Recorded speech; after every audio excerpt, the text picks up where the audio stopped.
Ayun. So, hi guys. Ano lang to, madali lang to, another unboxing lang. Ayan. From Shopee, of course. Yan lang naman lagi ang gumigising sa atin. Pero actually kahapon pa to. So, ngayon ko lang nabuksan. Ayan. So, si Shopee. So, buksan na natin. Ano lang naman ito? Ano lang naman ito?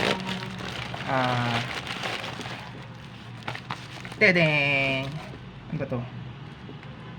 USB hub, USB, ganyan yun, parang extension lang naman. Ano ba to? Resibo. Okay. Ayan lang naman siya. Ito na kasi uso ngayon para hindi magastos dun sa mga nauubusan tayo extension wire. Buti may na-invento ng ganito. Ayan. Ayan lang naman siya.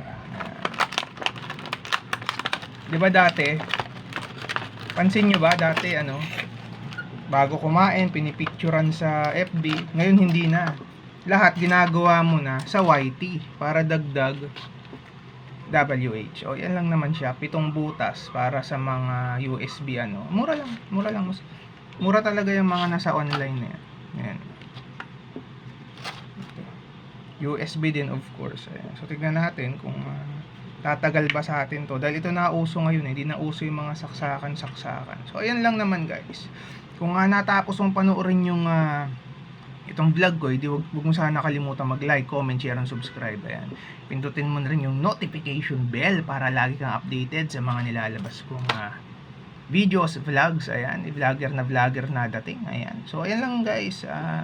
Kung lalabas kayo ng bahay, don't forget to wear your face mask and face shield. Huwag nang matigas ang ulo sa halip sumunod sa gobyerno. Government knows best. Ayan.